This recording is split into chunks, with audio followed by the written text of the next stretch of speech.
خلي أقولها بدون مجاملة، إذا أنت قاعد تشوف الفيديو فبنسبة كبيرة أنت تعديت 30، يعني باختصار صرت كبير. وأقول لك هالكلام وأنا مثلك، أنا شخصيا وصلت 42 وأعرف شعور أنك تكبر، بس تبغى تعيش، تبغى تحب، تبغى تطلع، تتعرف. بس خلي أقول لك شيء، المواعيد بعد 30 ما تغيرت كثير مثل ما تتخيل، بس في أشياء فعلا تغيرت وتحتاج تتعامل معاها بذكاء عشان ما تتحول حياتك العاطفية إلى صحراء جافة. بهالفيديو بعلمك شلون تستخدم العمر لصالحك وتخليه نقطة قوة مو نقطة ضعف. جاهز؟ يلا نبدأ بأول وأهم نقطة. المشكلة الأكبر بعد 30، أنت ما تحيط نفسك من نساء جذابات وعازبات زي أول. هالكلام بسيط بس مؤلم، مو لأنك سويت شيء غلط ولا لأنك فقدت جاذبيتك، بس لأن الحياة نفسها تغيرت. زمان أيام الجامعة كل زاوية فيها بنت، البنات حوالينك بكل مكان، المحاضرات، المكتبة، الأنشطة، حتى الطابور، تتعرف بدون ما تحاول، تتكلم بدون ما تحس، وتحصل فرص بدون ما تخطط. بعدين اشتغلت وانشغلت، كبرت شوي وهدأت شوي، وأصدقائك كلهم تزوجوا أو طاحوا في حفرة طلاق أو جلسوا في بيوتهم مع العيال، وفجأة أنت لحالك مشهد ما عاد يشبهك، تبغى تحب، تبغى تعيش، تبغى تتعرف، بس ما في حد حولك. الوضع يشبه صحراء والجو حار وأنت عطشان وما في لا بير ولا نخلة. ليه هذا الشيء مهم؟ لأنك كرجل جاذبيتك مو بس في شكلك أو مالك، جاذبيتك تبدأ بالفرص. أنت ما تقدر تخلق علاقة بدون ما تمر بفرصة، وما تقدر تمر بفرصة إلا إذا كنت موجود في المكان الصح في الوقت الصح. وهنا يجي سؤال مهم، وش تسوي عشان تزيد فرصك؟ وش تسوي عشان ما تبقى عايش في عزلة اجتماعية؟ وش تسوي عشان ما تكتشف بعد 5 سنوات انك نسيت حتى كيف تبدأ كلام مع بنت؟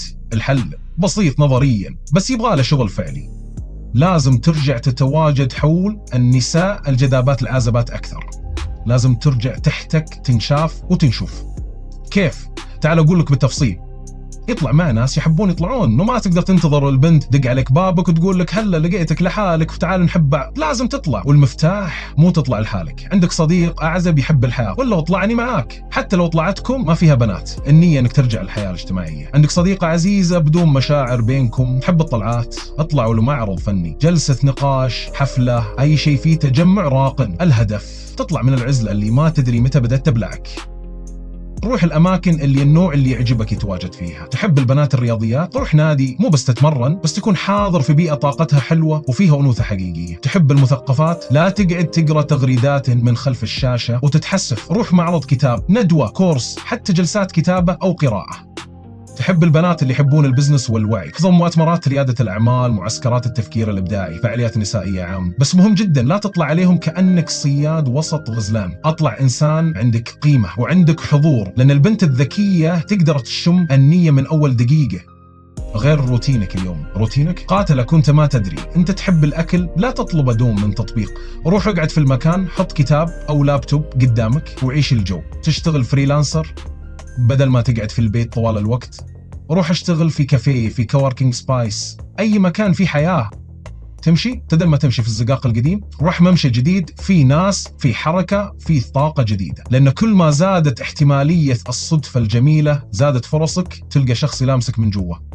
انت وصلت 30 35 حتى 42، ما يعني انك تأخرت، بس يعني انك تحتاج تعيش بوعي. ما تقدر تعتمد على الحظ بعد لا، لازم تعيش بحضور. لازم تسوي اشياء تقودك الحب، مو تنتظر الحب يجيك. انت مش محتاج تلاحق، انت محتاج تتواجد والباقي يجي لحاله. كانت حياتك صارت عزلة ودائما تردد ما عاد في فرص، البنات قلوا، الناس انشغلت. فأنا أقول لك بكل وضوح الفرص موجودة، بس يمكن أنت اللي ما صرت موجود. اطلع، شارك، خلك حاضر حتى لو كنت مشغول. كل يوم تسوي لنفسك حتى لو بسيط هو خطوة تجاه شيء كبير. يمكن حب حقيقي، يمكن صداقة ممتعة، يمكن مجرد شعور أنك حي من جديد. جميل. وهنا نبدأ نغوص في الفرق اللي يصنع كل المعادلة. أنت الحين أغلى، والله يمكن ما تحس فيها، بس الواقع يقول كذا. انت الحين مو نفسك قبل 10 سنين. انت اليوم تفهم نفسك اكثر، تعرف وش تبي من العلاقة، تعرف وش ما تتحمله، جربت وانكسرت، وقفت على رجلك، ويمكن عندك فلوس اكثر، او على الاقل تعرف كيف تجيب الفلوس. وقتك اغلى واختياراتك ادق، وهذا الشيء يخليك انذر واغلى من ذي قبل. بس هالقيمة ما حد بيشوفها اذا انت قاعد في غرفتك مستحي من عمرك وتقول انا كبرت.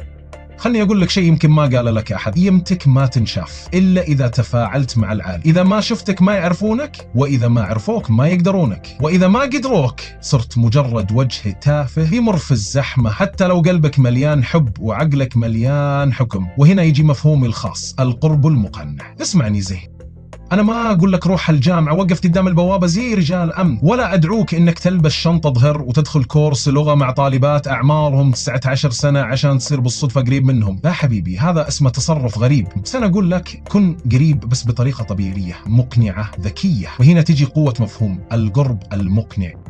يعني شلون؟ تعال أفهمك. مثال أول، لا تدخل الجامعة بس خذ لك كوفي جنبها.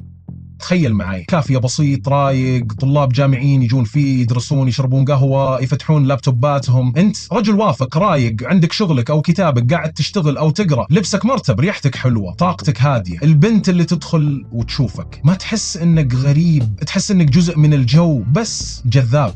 هنا الصدفة تصير منطقية، المحادثة تكون طبيعية، والاهتمام يصير سلس بدون تصنع.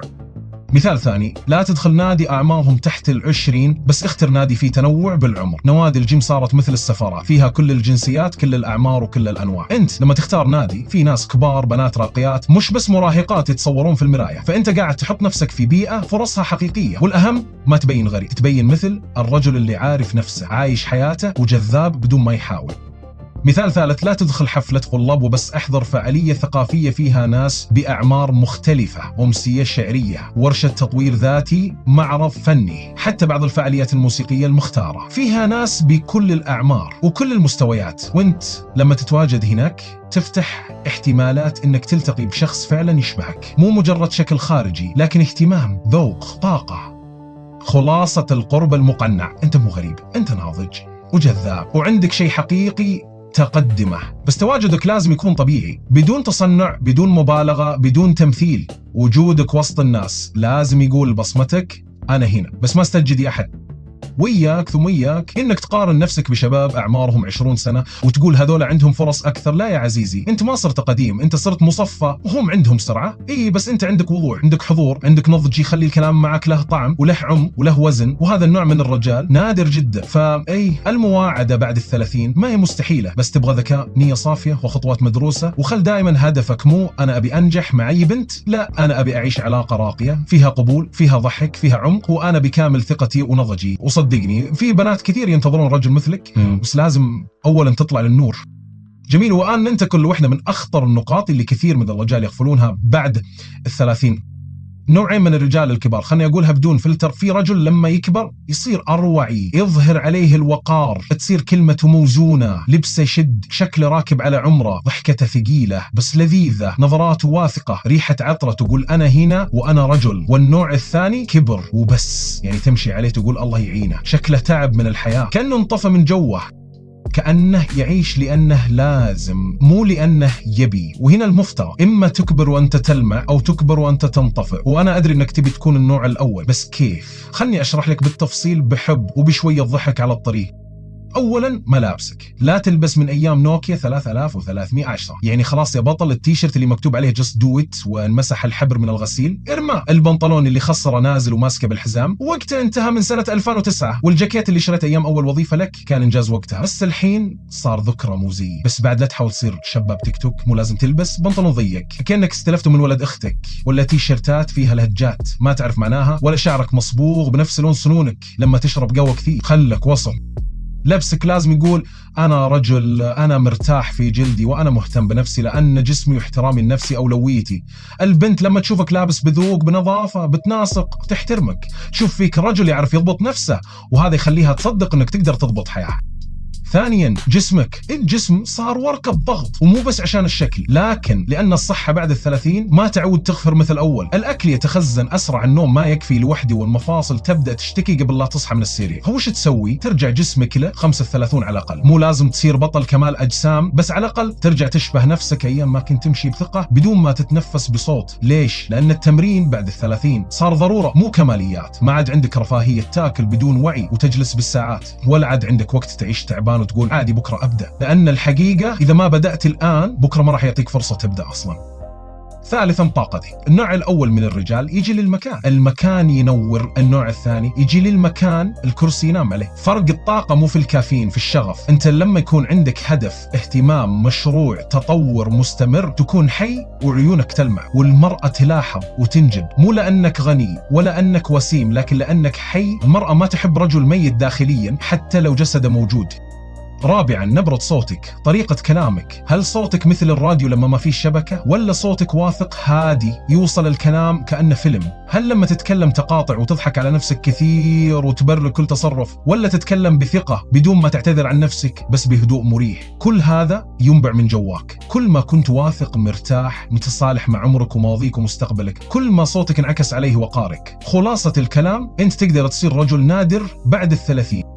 تقدر تكون النوع الأول، الرجل اللي يتمناه الشباب يكونون زيه، وتحس في البنت من أول نظرة وتقول هذا الرجال فعلا. بس هذا يحتاج شغل، يحتاج نية، يحتاج إنك تعتني بمظهرك، بجسمك، بصوتك، بأسلوبك. والأهم إنك تبني حياة تحب تشاركها، مو حياة بس تبغى تهرب منها. فاسأل نفسك اليوم، هل أنا قاعد أكبر وأنور ولا قاعد أكبر وأنطفي؟ وصدقني الفرق مو في عدد السنين، الفرق في طريقة عيشتك لها. ورجع أقولها، أنت مو متأخر، أنت ناضج وجاهز، واللي جاي ممكن يكون أجمل بكثير مما راح لو قررت تبدأ اليوم.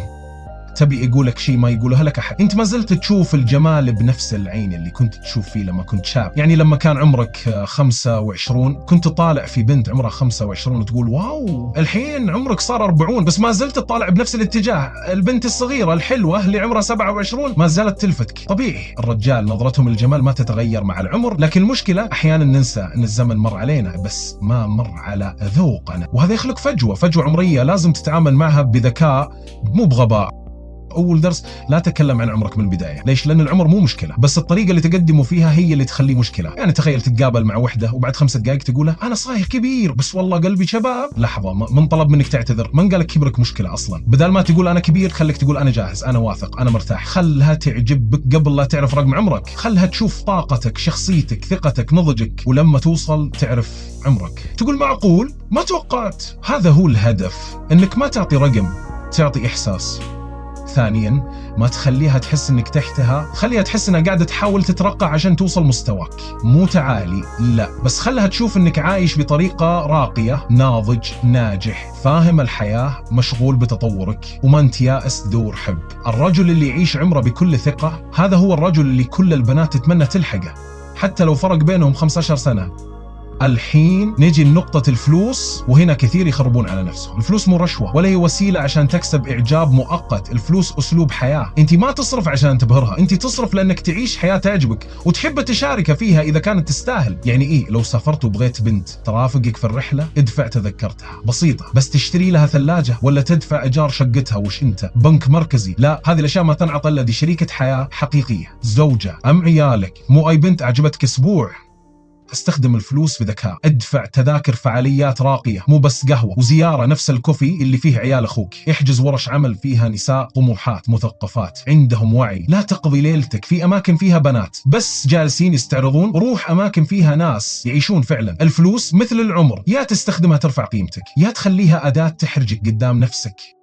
واخيرا خلينا نكون صادقين، وش تبغى بالضبط؟ تبغى تلعب، تبغى تتعرف، تبغى تستقر وتتزوج، كلها خيارات مشروعة. بس لازم تحدد. الرجال اللي يضيعون هم اللي يبغون كل شيء بدون ما يدرون وش يبغون فعليا. يعني لا تيجي تقول أبغى حب حقيقي وبعدها تروح تسهر 3 ليال مع بنات وما ترد على اللي كانت محترمة وتحاول تتعرف عليك بنية صافية.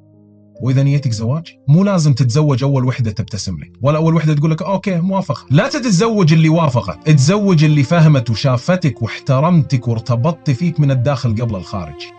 خلاصة النقطة، عمرك ميزة مو عيب، فلوسك أسلوب مو وسيلة، ونيتك هي اللي تحدد وجهتك. أنت ما كبرت عبث، أنت كبرت وتعلمت واستثمرت وتعبت، والحين وقت تحصد، لكن تحصد بعقل. وأذكرك، الرجال اللي يعرف يوازن بين الطموح والواقع، بين العاطفة والمنطق، بين العطاء والحدود، هو الرجل اللي يختاره الزمن وتختاره المرأة الصح. وأختمها بكلمة من القلب: كل سنة تكبر فيها مو ضعف، هي فرصة إنك تكون رجل أقوى، أذكى، أرقى وأفضل. والبنات والله العظيم يحسون بهالفرق. في زمن الشباب ضايعين كثير بنات صاروا يفضلون الرجل الكبير اللي واثق، ناجح، ناضج، ويعرف كيف يحتوي الأنثى. ألا تحبط، لا تسمح لعقلك يقول لك راحت عليك. بالعكس، اللحظة اللي تبدأ تستثمر في نفسك، تبدأ حياة جديدة.